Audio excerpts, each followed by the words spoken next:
Many people think that if a dangerous bacterium somehow touches their skin, then they become infected and even ill. Well, actually, that's not how it works. And today I want to explain.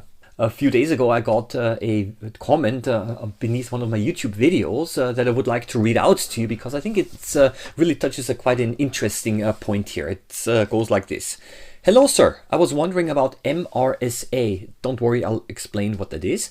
I was wondering about MRSA. I've heard it can possibly be transmitted on toilet seats and would love your take. Can't some of these microbes be transmitted through open wounds? What if someone had wounds in that area? So say they shaved it, so they had a bunch of micro cuts or something like that. Could they be more so at risk from that when sitting on a toilet seat? Keeping in mind that there is a distinction between something not being possible at all and being low risk. First of all, as always, thank you very much for the question. I think it's a really good question. I have to tell you, I was not happy with the comment that I've given, or the response or the answer that I've given. So that's why I decided to make this video to clarify this a little bit better. So let's first talk a little bit about what even is MRSA. We need to clarify a few terms. A long name, methicillin-resistant Staphylococcus aureus. It's a bacterium which can resist many common antibiotics. And that's actually what makes it dangerous. So it means that if you become infected with it, and if it starts to multiply on your body and your immune system is not able to fight it off, then you take antibiotics and they don't work. Now, the normal Staphylococcus aureus, the non-resistant one, well, the standard antibiotics actually work, but in the MRSA strain, they don't. And that's actually also a general problem, especially in hospitals, because this is the place where a lot of antibiotics are given and where you can also therefore find a lot of these bacteria that are resistant against them. So open wounds and surgical equipment and devices will basically, these are the ways how they can then spread. So the logic of the question is actually makes sense. It is sound. If there is some kind of a break in the skin, is it possible that MRSA, which has survived on a certain surface, could it actually enter the body to cause a problem through the break in the skin? And the idea is, yes, theoretically, essentially it is possible because if the surface is contaminated and if there is a small cut and you get some of this stuff into your body, then of course it's possible. I mean, this is how infections actually work, not just with MRSA, but also tetanus and others, right? There's somewhere a wound and then bacteria able to enter.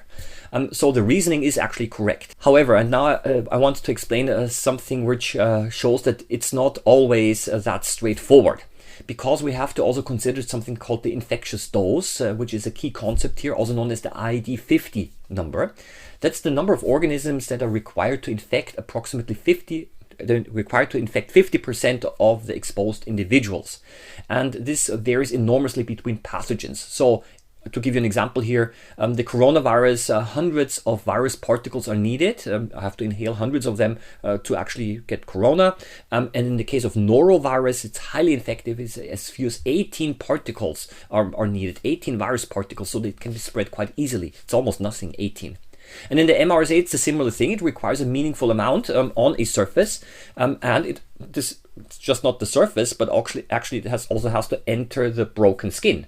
So you see, already 1 in 3 people carry Staphylococcus aureus in our nose, and only a small fraction of those people actually also carry the MRSA strain. But you see, we're also healthy, right? So it's not like this that even if we are exposed to it, we automatically become ill.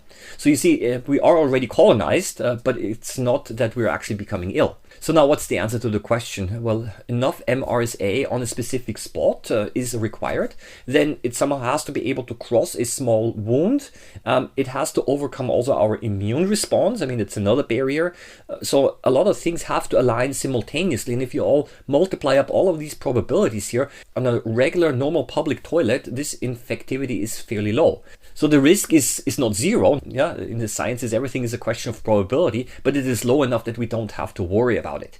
And then, honestly, if we're already worried about those, I mean, there are much easier ways probably also to get them. I mean, I touch something, of course, I get the bacteria also on my skin, right? And are there any exceptions to this? Well, of course, immunocompromised people, for example, heavily contaminated surfaces. If there is a significant wound, then of course the calculation changes.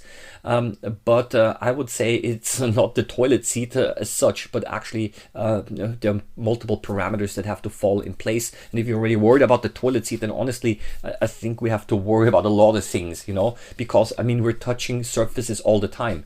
We're shaking hands with other people. I mean, that's even a direct skin-to-skin contact, right?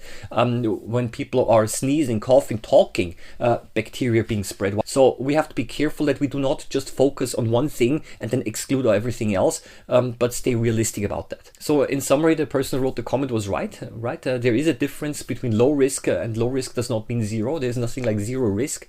But I have to tell you, sooner or later, the risk is so low that I have to really say, don't worry about it, and worry about the things that actually do matter. General hygiene is important.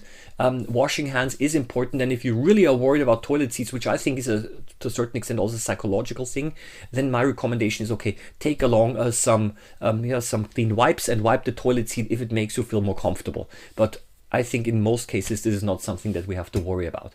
I hope you found the video informative. Somewhere there must be this thumbs up, like and subscribe button. Somewhere here would really make me happy. I wish you all the best. Happy microbe hunting as always, and hope to see you in the next video. Bye bye.